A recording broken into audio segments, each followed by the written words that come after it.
Maybe this is the new money. Maybe these are metrics that we can find to measure our social capital. Maybe this is the new currency. Example, one of my favorite musicians, John Mayer, a fellow Berkeley guy, 2.2 million people on Twitter. I mean, imagine this kind of audience. Right? Absolutely astounding. How much social capital does John Mayer have? Right? I think it's right after Obama, if he's still Twitter.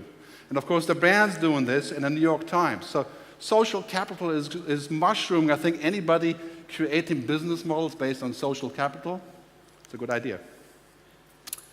The downslides in the newspaper business, right? Down, down, down, less classifieds, less everything. Very bad for the business, if you're looking. I think in 3 years, social advertising will be 30% of all digital advertising. Social advertising means advertising in the context of relationships, which sounds also very scary, but take a very similar thing. Google Latitude. Google Latitude. Latitude is a new feature on Google Maps that allows you to see where your friends and family are on a map and easily keep in touch with them. To start sharing your location, just send an invitation to a friend or accept if they ask you.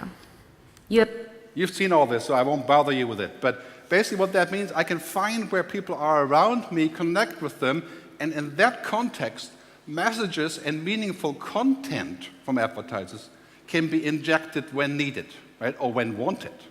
I think these kind of systems will completely subsidize or maybe take over any payment we're going to make from music or television. Because if we do this, they'll be happy to spoil hundreds of billions of dollars into this network of our personal relationships. And of course, Facebook will be number one. They already have this, right? Social advertising you can already run on Facebook. Already exists. You should check it out. It's really quite interesting. So I was in Thailand 3 weeks ago. I actually took this shock myself. I don't steal everything from the internet. I actually create my own. So this is really bizarre advertising. Right? I'll show you what's bizarre about it. บทสรุปแห่งความสำเร็จพิชิตแกรนด์แคนยอนพลังงานยาวนานที่สุดทานไฟฉาย Panasonic Evolta Panasonic Ideas for Life. Disconnected advertising. I mean, this is bizarre, right? This huge TV screen blasting across the entire hall, right? Why?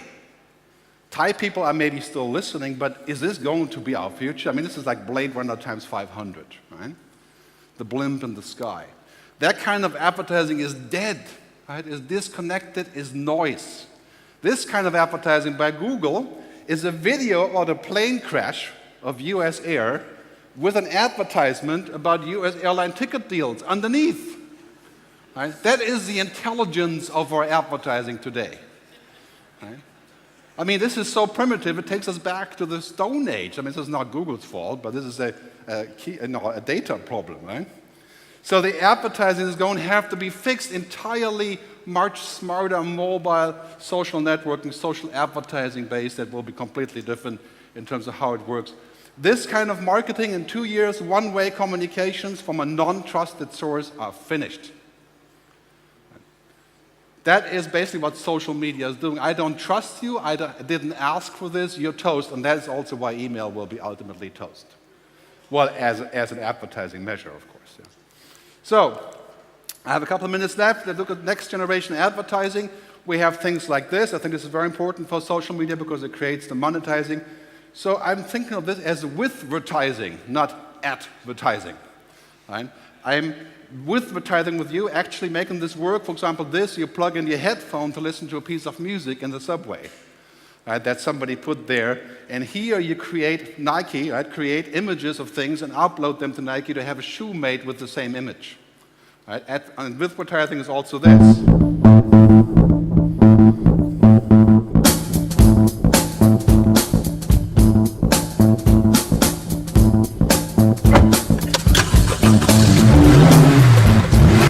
Use your mobile phone to control the ad, right?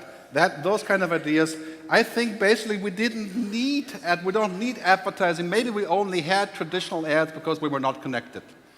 Maybe we only had $1 trillion that were spent on this garbage because we didn't have the internet. So all that money is shifting, right? And the money is shifting to social media and to content.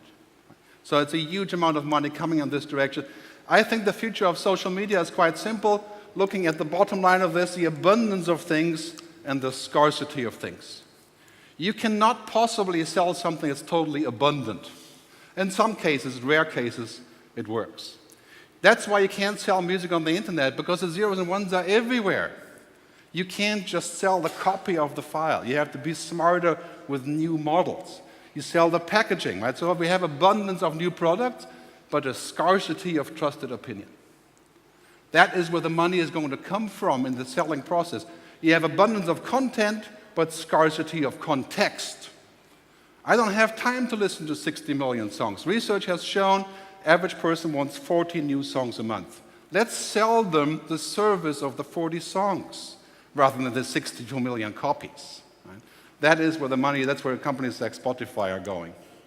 Connectivity is basically private spaces are becoming scarce, and that will be a great selling factor. Machine intelligence is plenty, but human ingenuity or creativity is scarce. That is where the assets are that we have to bring, not more machines, not numbers of connections, not 8,000 followers I have on Twitter, but the actual relationships. This is where social media is just now starting to create actual verified relationships. So to avoid misunderstandings, I took this photo of myself again. This is not a toilet, it's a sink. But to avoid misunderstandings, the scarcity is where the money is. That's how we're going to get the money in social media, by looking at the facts that are scarce rather than the ones that are plenty. We're going to see stuff like virtual reality, like we saw in the last 2 days everywhere. Holography. 2 to 5 years, we have virtual venues, telepresence. Think of what that will do to content, to social media, how we interact. That is going to take a huge leap. You'll be able to put your phone on the desk and have a 3D projection of people. Right? And that sounds like Star Trek, but it's getting very close. Right? Already you have symphonies now broadcasting in HD to local cinemas. Think about what happens when that becomes available on our phones. So, real quick, at the end, the issue of free. If everything is free, how do we make a living? This is a thorny issue. 3 to 5 years from now, I think 30% of most content will be sold in a freemium model. That means my first consumption is free or packaged or feels like free, but I'm not actually making a payment directly for that. It's bundled. Mobile phone services, ISPs, subscriptions, search engines. Google China already has this. Right?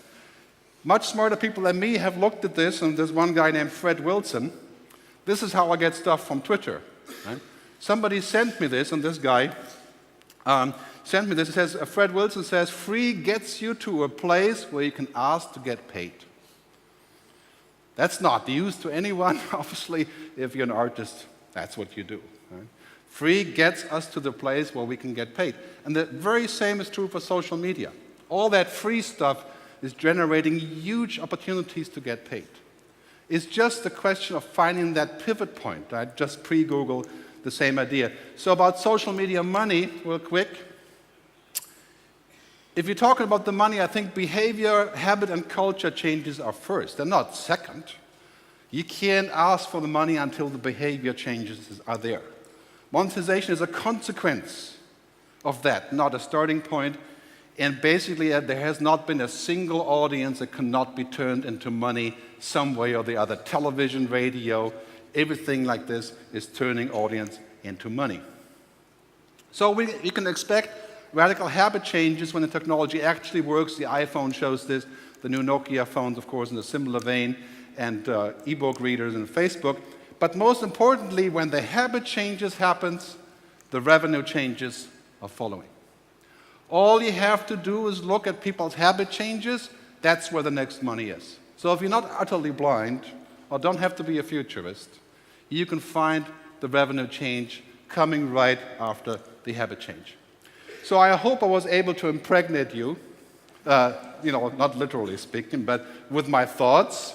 And here are my coordinates. Thanks very much for listening. Time's up. Thanks for listening. Here are some details, and please feel free to hound me on the internet. Thanks very much.